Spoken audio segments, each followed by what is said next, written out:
Bonjour à tous et bienvenue à ce dernier cours de l'unité 11. Ce cours a été conçu par Sergio Salinas Rodriguez, associé de recherche du groupe académique de gestion durable des bassins et des zones côtières du département des sciences de la durabilité du Collège de la frontière sud ou Ecosur au Mexique. Il est également chercheur invité au département de gestion de l'eau de la faculté de génie civil et de géosciences de l'université de Delft aux Pays-Bas.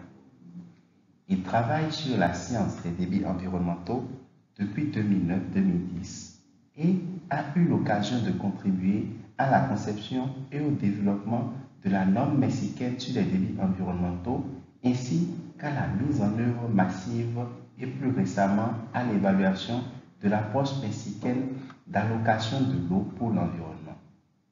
Ainsi, il est heureux de contribuer à ce OpenCourseware de IHE et sa présence permet de présenter un cours sur les débits environnementaux au Mexique, le cadre stratégique pour la mise en œuvre et les perspectives. Eh bien, présentons un peu quelques éléments du contexte. Le Mexique est le 13e pays au monde en termes de superficie, soit près de 2 millions de kilomètres carrés.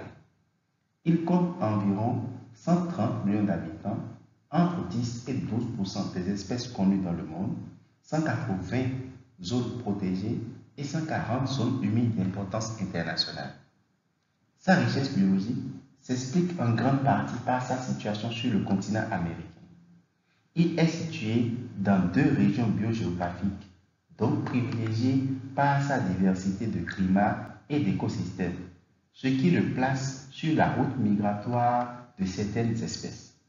Cependant, comme cela se passe dans le monde entier, on observe au Mexique une tendance dramatique à la perte de biodiversité. Pour vous donner une idée, les espèces de poissons menacées ont été multipliées par plus de 10 au cours des 4 dernières décennies, dont 75% dépendent de l'eau douce. Cela s'explique également en grande partie par la manière dont les ressources en eau ont été gérées administrativement. Malgré la quantité relativement importante de ressources en eau renouvelables, le Mexique est un pays en pénurie naturelle, étant donné son climat aride ou semi-aride également très étendu. Historiquement, l'eau a été allouée à un usage productif sans limite durable de prélèvement, ce qui a augmenté le stress hydrique à près de 75% du pays, où 78% ou 77% du produit intérieur brut est produit. Depuis 1992, le Mexique dispose d'une loi nationale sur l'eau et depuis le début des années 2000, l'environnement est reconnu comme un utilisateur légitime de l'eau. En outre, il existe des normes ou standards complémentaires à l'administration de l'eau et à la protection des espèces.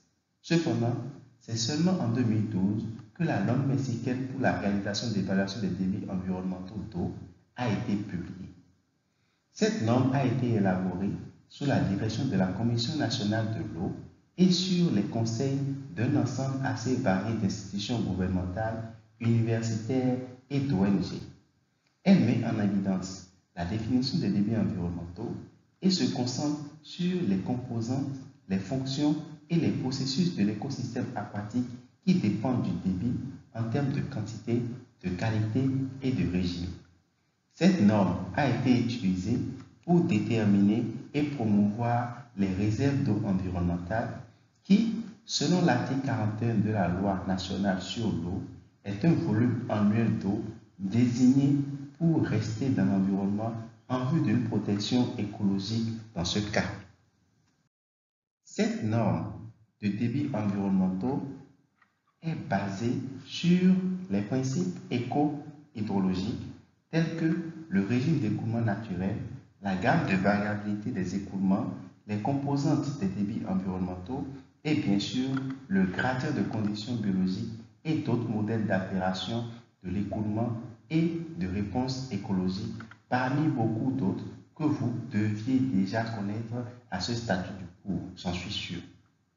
Un conseil clé que je pourrais vous donner maintenant, d'un point de vue politique et stratégique, basé sur notre expérience en matière d'allocation environnementale de l'eau, serait le suivant.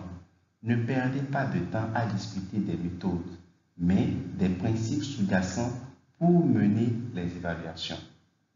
Quelle que soit la méthode, l'approche devrait adopter la théorie du régime d'écoulement naturel et reconnaître que, dans la mesure où elle est modifiée, l'intégrité des écosystèmes aquatiques aura également un impact. Différentes méthodes offrent différents champs d'application et niveaux de certitude. La question fondamentale n'est pas de savoir quelle méthode est appropriée, mais quel est l'objectif sous-jacent de la détermination et de la mise en œuvre des débits environnementaux. Est-ce que pour la planification ou la gestion de l'eau, ou pour étudier les effets potentiels d'un projet d'infrastructure hydraulique, vous avez besoin de la mise en œuvre des débits environnementaux? Il faut bien comprendre que les objectifs différents entraînent des besoins et des résultats différents. Les systèmes de classes de gestion environnementale basés sur l'état actuel et souhaité des régimes de débit se sont avérés assez efficaces. Dans notre contexte au Mexique, parmi l'ensemble des bassins du pays, nous avons sélectionné un groupe ayant une faible pression des utilisateurs de l'eau et une grande importance écologique pour piloter la norme des débits environnementaux. Cette sélection de bassins a été faite essentiellement parce que, dans un tel ensemble, la Commission nationale de l'eau s'est sentie suffisamment à l'aise pour essayer les deux approches, ascendante et descendante, où les méthodes de l'éco-hydrologie sur ordinateur et du panel d'experts ont été utilisées. À ce stade, l'idée était claire. Bien que nous soyons concentrés sur des cas relativement faciles, nous voulions tester la portée des méthodes à différents niveaux. N'oubliez pas que les débits environnementaux pour la planification et la gestion de l'eau ou les projets d'infrastructure hydraulique nécessitent différents niveaux de certitude quant aux résultats. Cette idée a été essentielle pour allouer et dépenser les fonds de manière stratégique et pour atteindre ce que l'on appelle l'équilibre durable entre l'utilisation et la conservation de l'eau au niveau national que je m'apprête à vous montrer. Au niveau national, près de 55% de l'ensemble des eaux de surface ont été désignées pour la protection écologique. Cela représente environ 65% de l'indicateur de l'objectif de développement durable 6.4.2 relatif au stress hydrique. Les réserves d'eau environnementale de près de 300 bassins ont été également protégées en vue de sécuriser de l'eau pour 45 millions de personnes. Plus de 44 000 km de rivières mexicaines à débit libre ont un débit légalement garanti. Cela représente environ 33% du réseau de rivières qui comprend 64 zones humides et 82 zones protégées. D'après nos données, plus de 600 espèces bénéficieraient de cette protection des débits. Plus de 90 espèces dépendant de l'eau douce ont été prises en compte dans l'évaluation détaillée des débits environnementaux et plus de 40 espèces protégées sont menacées ou protégées et plus de 40 espèces menacées sont protégées et environ 450 espèces de poissons amélioreraient l'état de la conservation de la ressource. Au cours des 10 dernières années, environ, les progrès réalisés sont évidents.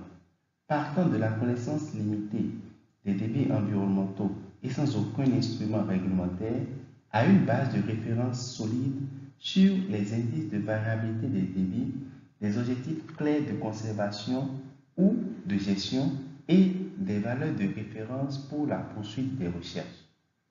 Cela a été possible grâce à l'engagement décisif du gouvernement pour la mise en œuvre de l'eau pour l'environnement malgré le manque de connaissances et de financement.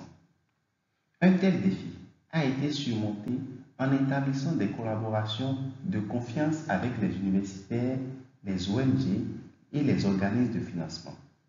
Dans l'ensemble, ils ont ouvert la voie à la réalisation d'évaluations des débits d'eau et à leur prospection sur le long terme. Les réserves d'eau environnementales actuelles semblent solides sur le plan administratif et au niveau politique. Très prometteuses en raison de leur nombre, elles devraient augmenter d'ici 2024 pour couvrir environ 60% des bassins mexicains. Toutefois, la mise en œuvre sur le terrain, la gestion adaptative et la gouvernance ne sont pas encore garanties. La conception et la mise en œuvre d'un système de surveillance de réserve d'eau permettant d'effectuer des évaluations régulières dans le temps, y compris pour les communautés rurales, et de démontrer leur capacité d'adaptation au climat est la tâche actuelle pour parvenir à une gestion des débits environnementaux à la fois sensible et globale sur le plan social et climatique. Pour finir, je tiens à remercier la Commission nationale mexicaine de l'eau, la Commission des zones naturelles protégées, la Banque interaméricaine de développement, l'Alliance du Fonds mondial pour la nature et la Fondation Gonzalo Rio Arante, ainsi que les centaines de scientifiques et de spécialistes qui ont participé au fil des ans à cette initiative.